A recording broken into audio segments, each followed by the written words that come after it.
আজি আমি অন্য এটা ভিডিও লৈ আহিলো আৰু ক্লাস 6 ৰ জেনাৰেল ম্যাথমেটিক্সৰ এক্সাৰসাইজ 10b ইয়াত কোশ্চেন কি গৈছে 1 নম্বৰত তলত দিয়া প্ৰতীকবোৰৰ পৰা ধ্ৰুৱক আৰু চলকবোৰ বাছি উলিওৱা আমাৰ ইয়াত ধ্ৰুৱক আৰু চলক আছে আৰু এই ধ্ৰুৱক আৰু চলকবোৰ বাছি উলিয়াব কৈছে গতিকে ইয়াৰ আগতে আমাৰ জানিব লাগিব এই ধ্ৰুৱক আৰু চলক কি গতিকে আমি লিখিম ধ্ৰুৱক মানে হল ধ্ৰুৱক মানে হৈছে আমাৰ পৃথিৱীৰ যিমানবোৰ সংখ্যা আছে যেনেকুৱা 0 1 2 আদি যিমানবোৰ সংখ্যা আছে এই সংখ্যাবোৰক আমি কি বুলি ধৰিলাম ধ্ৰুৱক বুলি ধৰিলাম আৰু আমি শৰ্টকাটত জানিব হলে চলক মানে কি চলক মানে হল আমাৰ কি x y z বা a b c আদি যিমানবোৰ আখৰ আছে ইংৰাজী লেটাৰ আছে এই লেটাৰবোৰক আমি কি বুলি কম চলক বুলি কম গতিকে ইয়াত 1 নম্বৰৰ যেটো মই কোশ্চেন কৈছে কোশ্চেনত আমাক ধ্ৰুৱক আৰু চলকবোৰ বাছি উলিয়াব কৈছে গতিকে আমি সলিউশন কৰিম এতিয়া 1 নম্বৰ আৰু সলিউশনত মই লিখিম ধ্ৰুৱক হল আমাৰ ইয়াত কিমান আছে x আছে x টো কত লিখিম আমি চলকত লিখিম এনেকৈ ডাইৰেক্ট লিখিম x আছে মানে কি চলকৰ ইয়ত লিখিম আৰু ইফালে কিমান আছে -3 আছে -3 মানে কি হ'ব ধ্ৰুৱকত হ'ব আকৌ কিমান আছে 1/2 আছে এটো কি হ'ব যেটো সংখ্যা গতিকে ধ্ৰুৱকত ইয়াত কি আছে y আছে y টো তেনে কত লিখিম চলকত লিখিম pq এটো কি হ'ব চলকত হ'ব তাৰ পিছত কি আছে এটা সংখ্যা আছে 0.25 এটো কত হ'ব আমাৰ ধ্ৰুৱকত হ'ব 0.25 তাৰ পিছত পাই এটা কি সংখ্যা ধ্ৰুৱক সংখ্যা তাৰ পিছত কিমান আছে 11/-11/12 এটো এটা কি সংখ্যা ধ্ৰুৱক সংখ্যা তাৰ পিছত আৰু কি আছে -31416 এটো এটা কি সংখ্যা ধ্ৰুৱক মানে সংখ্যা মানে ধ্ৰুৱক তাৰ পিছত a b c a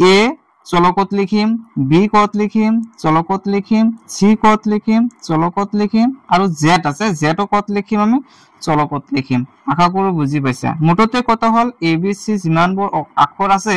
এই আখৰবোৰক আমি কি বুলি কম চলক বুলি কম আৰু সংখ্যাবোৰক আমি কি বুলি কম ধ্ৰুৱক বুলি কম এটো হৈ গল এতিয়া আমি 2 নম্বৰ কোশ্চেনলৈ আগবাঢ়িছো 2 নম্বৰটো হল তলৰ প্ৰতিটো বীজীয় ৰাশিবোৰৰ পদবোৰ লিখা পদ মানে কি এতিয়া জানিম আমি আগতে পদৰ বিষয়ে জানিলো পদ হৈছে পদ মানে কি যিকোনো এটা আখৰ a এটা আখৰ b এটা আখৰ 2 3 এইবিলাক এককটা পদ প্ৰথম পদ দ্বিতীয় পদ তৃতীয় পদ তাৰ পিছত আছে আমাৰ কি বহুপদ গতিকে হেইবিলাক অলপ পিছত পাম এতিয়া যেটো আমাক কৈছে যে তলৰ প্ৰতিটো বীজীয় ৰাশিৰ পদবোৰ লিখা কোশ্চেন নম্বৰ 2 1 নম্বৰ কি আছে a + b - c ইয়াত সলিউশন লিখিম আমি যে পদবোৰ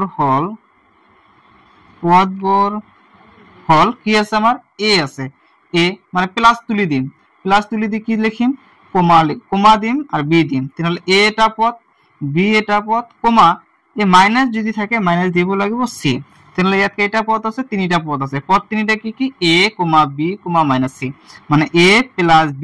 - c আছিল ইয়াত তিনিটা পদ আছিল আর এই তিনিটা পদক আমি কি লিখিম a প্লাস থাকিলে প্লাস চিন দিব না লাগে b মাইনাস টো দিব লাগিব এটো আছিল আমাৰ সলিউশন 2